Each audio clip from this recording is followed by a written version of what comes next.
Shri A Sajeevan, എന്തായിരിക്കാം സംഭവിച്ചത്? ഇതിപ്പോൾ NSSന്റെ ബോർഡ് യോഗം സാധാരണ ചേരുന്ന യോഗമല്ല എന്നാണ് ഞാൻ മനസ്സിലാക്കുന്നത്. ഇന്നൊരു ബോർഡ് യോഗം ചേരുന്നു. ആ ബോർഡ് യോഗത്തിനകത്ത് ഉറപ്പായിട്ടും സുകുമാരൻ നായരുടെ നിലപാടിനെതിരെ വിമർശനങ്ങൾ ഉയർന്നു എന്ന് തന്നെയാണ് പുറത്തേക്ക് വരുന്ന വിവരങ്ങൾ. അതിനുശേഷം നമുക്കറിയാം, സുകുമാരൻ നായർ മാധ്യമങ്ങളെ കണ്ട ഇതെന്റെ തീരുമാനമാണ്, ഞാനാണ് പ്രമേയം തയ്യാറാക്കിയത് എന്ന് എടുത്തു പറയുകയാണ്. അതായത് സുകുമാരൻ നായരെ ബോർഡ് തിരുത്തിയതാണ് എന്ന് ചർച്ച ചെയ്യാതിരിക്കാൻ ഞാൻ തന്നെ എടുത്ത തീരുമാനം എന്ന് പറയുമ്പോൾ ചില കല്ലുകടികളുണ്ട്. കാരണം മുൻപ് നടത്തിയ വാർത്താ സമ്മേളനത്തിൽ വളരെ കൃത്യമായി തന്നെ പറയുന്നു, ഈ ഐക്യം കാലഘട്ടത്തിന്റെ ആവശ്യമാണെന്ന് പറയുന്നു. മാത്രമല്ല, തുഷാർ വരുന്നത് മകനെ പോലെ തുഷാറിനെ സ്വീകരിക്കുമെന്ന് പറയുന്നു. ആ മകനെ അയക്കുന്നതിൽ രാഷ്ട്രീയ ദുരുദ്ദേശമുണ്ടെന്നാണ് ഇപ്പോൾ സുകുമാരൻ നായർ പറയുന്നത്. എന്ത് സംഭവിച്ചു എന്നാണ് എ സജീവൻ എന്ന മാധ്യമ പ്രവർത്തനം മനസ്സിലാക്കാനായിട്ടുള്ളത്? സ്മൃതി, താങ്കൾ പറഞ്ഞതുപോലെ സുകുമാരൻ നായർ സ്വന്തം ഇഷ്ടപ്രകാരം പറഞ്ഞതല്ല ഇക്കാര്യം. ഇപ്പോൾ അവസാനം പറഞ്ഞത് സ്വന്തം ഇഷ്ടപ്രകാരമല്ല എന്നുള്ള കാര്യം നമുക്ക് എല്ലാവർക്കും അറിയാം.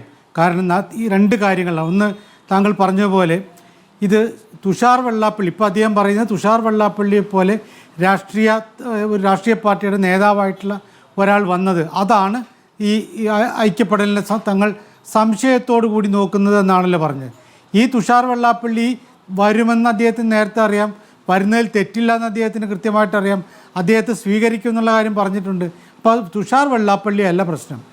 ഈ വെള്ളാപ്പള്ളിക്ക് കിട്ടിയിട്ടുള്ള ഈ എന്താണ് പത്മഭൂഷൺ അവാർഡ്, പത്മഭൂഷൺ പുരസ്കാരവുമല്ല പ്രശ്നം. ഇവിടുത്തെ പ്രശ്നം എന്ന് പറയുന്നത് സത്യത്തിൽ അത് സുകുമാരൻ നായരുടെ ചിന്തയിലൂടെ ഉണ്ടായതാണ് എന്ന് വിചാരിക്കുന്നില്ല. NSSന്റെ നേതൃത്വത്തിലുള്ള മറ്റുള്ള ആളുകളെല്ലാവരും കൂടി അവർക്ക് കാര്യം മനസ്സിലായി. കാരണം ഒരു രാഷ്ട്രീയ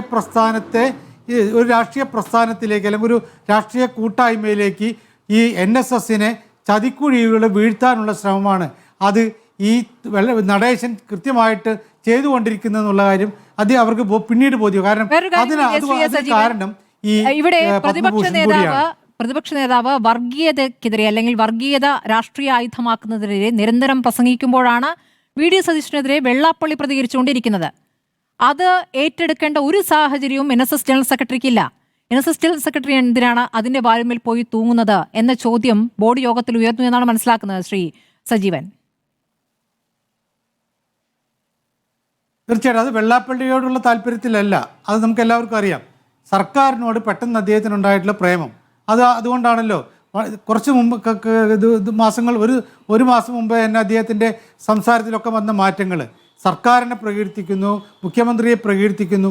നേരത്തെ വളരെ കുറേ കാലമായിട്ട് സമദൂര സിദ്ധാന്തം പാലിച്ചുകൊണ്ടിരുന്ന അല്ലെങ്കിൽ പറഞ്ഞുകൊണ്ടിരുന്ന ഒരു പ്രസ്ഥാനമാണല്ലോ NSS. ഈ സുകുമാരൻ നായരാണല്ലോ ആ രണ്ട് കാര്യങ്ങൾ, ആദ്യം ശരിദൂരം എന്ന് പറഞ്ഞു, പിന്നീട് സമദൂരം എന്ന് പറഞ്ഞു. ഈ ശരിദൂരം അദ്ദേഹം എവിടെയൊക്കെ ശരിദൂരം പറയേണ്ട അതൊക്കെ പരാജയപ്പെട്ടിട്ടുണ്ട്. അപ്പോൾ സമദൂരം പറഞ്ഞുകൊണ്ടിരുന്നത്, അപ്പോൾ ആര് ജയിച്ചാലും കൃത്യമാണല്ലോ, ഞങ്ങൾ സമദൂരത്തിലാണെന്ന് പറഞ്ഞിട്ട് രക്ഷപ്പെടാം. അവിടെ നിന്ന് മാറിയിട്ട് വളരെ പെട്ടെന്ന് അദ്ദേഹത്തിന് ഈ LDFനോട് ഇത്രയധികം പ്രേമം തോന്നാൻ കാരണം അതിലെന്തോ പ്രത്യേക താല്പര്യങ്ങൾ, അത് വെള്ളാപ്പള്ളിയോടുള്ള താല്പര്യമല്ല. വെള്ളാപ്പള്ളി ഈ സ്വാഭാവികമായിട്ടും വെള്ളാപ്പള്ളിയുടെ ലക്ഷ്യം നമുക്ക് എല്ലാവർക്കും അറിയാം. എപ്പോഴൊക്കെ രാഷ്ട്രീയ തന്ത്രത്തിലൂടെ അപ്പുറം കാലിട്ടുകൊണ്ട്, രണ്ട് തോണിയിൽ കാലിട്ടുകൊണ്ട് മുന്നോട്ടേക്ക് പോകാൻ പറ്റുമോ, നേരത്തെ വിദ്യാസാഗറോട് പറഞ്ഞ പോലെ അദ്ദേഹത്തിന് ചില കാര്യങ്ങളിൽ സുരക്ഷ ആവശ്യമാണ്. ആ സുരക്ഷയ്ക്ക് വേണ്ടിയുള്ള കളികൾ അദ്ദേഹം നടത്തിക്കൊണ്ടിരിക്കുന്നുണ്ട്. ഇപ്പോഴാണെങ്കിൽ ഈ പത്മഭൂഷൺ കൊടുത്തതോടുകൂടി വളരെ വ്യക്തമാണ്, അദ്ദേഹത്തിൻ്റെ മകൻ്റെ പാർട്ടി അദ്ദേഹം തന്നെ ഒരു കാലത്ത് രൂപീകരിച്ചാണ്. അദ്ദേഹം തന്നെ ഈ BDS BJP സഖ്യത്തിൻ്റെ ഭാഗമായിട്ട് പണ്ട് ഹെലികോപ്റ്ററിൽ പറന്ന് തെരഞ്ഞെടുപ്പ് പ്രചാരണം നടത്തിയതാണ്. ഇങ്ങനെയൊക്കെയുള്ള പാർട്ടി ഒരു ഭാഗത്ത്, അതോടൊപ്പം തന്നെ അത് ഇപ്പുറത്തു നിൽക്കുന്നു. ഇങ്ങനെ നിന്നുകൊണ്ട് അദ്ദേഹത്തിന് ഈ പത്മഭൂഷൺ കൊടുത്തിട്ടുണ്ടെങ്കിൽ സ്വാഭാവികമായിട്ടും ഈ BJPയുടെ പാളയത്തിലേക്ക് വെള്ളാപ്പള്ളിയെ കൊണ്ടുപോകാൻ മാത്രമല്ല, സഹോദരനാണോ അല്ലെങ്കിൽ രാമലക്ഷ്മണനാണോ എന്നൊക്കെ പറഞ്ഞിട്ട് ഇപ്പുറത്തെ NSSനെ കൂടി കൊണ്ടുപോകണം. അതിൻ്റെ യാഥാർത്ഥ്യം അതൊരു ചതിക്കുഴിയാണ് എന്ന് NSSൻ്റെ നേതൃത്വത്തിന്, ഞാൻ സുകുമാരൻ നായർക്കെന്ന് പറയുന്നില്ല, NSSൻ്റെ നേതൃത്വത്തിന് മനസ്സിലായി. അതുകൊണ്ടാണ് അവർ ഈ ചതിയിൽ നിന്നും പെട്ടെന്ന് പിന്മാറാൻ തീരുമാനിച്ച്. അത് സ്വാഭാവികമായിട്ടും ഞാൻ അത് തീരുമാനിച്ച കാര്യത്തിൽ നിന്ന് മാറില്ല എന്ന് പറയാൻ സുകുമാരൻ നായർക്ക് കഴിയില്ല. അതുകൊണ്ട് അദ്ദേഹം ഒരു മുഴ മുമ്പോട്ടേക്ക് എറിഞ്ഞിട്ട് ഞാനാണ് ഈ തീരുമാനങ്ങളൊക്കെ കൊണ്ടുവന്നത് എന്ന് പറയാം. ഞാനാണ് എങ്കിൽ അദ്ദേഹം, താങ്കൾ നേരത്തെ ചോദിച്ച പോലെ തുഷാറിൻ്റെ മകനെ പോലെ പറയേണ്ട കാര്യമില്ലല്ലോ. ഈ ഐക്യത്തെക്കുറിച്ച് ഐക്യം കാലഘട്ടത്തിൻ്റെ ആവശ്യമാണെന്ന് പറയേണ്ട കാര്യമില്ലല്ലോ. എന്ത് ഐക്യമാണ്? ഈ NSS ജനറൽ സെക്രട്ടറി പറഞ്ഞാലോ അല്ലെങ്കിൽ മൊത്തമായിട്ട് NSS പറഞ്ഞാൽ അതിനനുസരിച്ച് പ്രവർത്തിക്കുന്ന ആളുകളാണോ ഇവിടെയല്ല നായന്മാർ? ഈ വെള്ളാപ്പള്ളി പറഞ്ഞു കഴിഞ്ഞാൽ അതിനനുസരിച്ച് രാഷ്ട്രീയ വോട്ട് ചെയ്യുന്ന ആളുകളാണോ ഈ ഈഴവന്മാർ?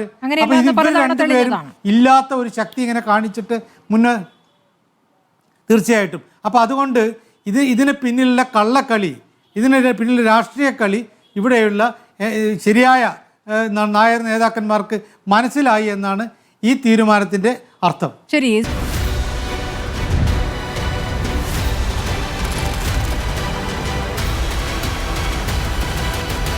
ഡിബേറ്റ് വിത്ത് സ്മൃതി പരുത്തിക്കാട്.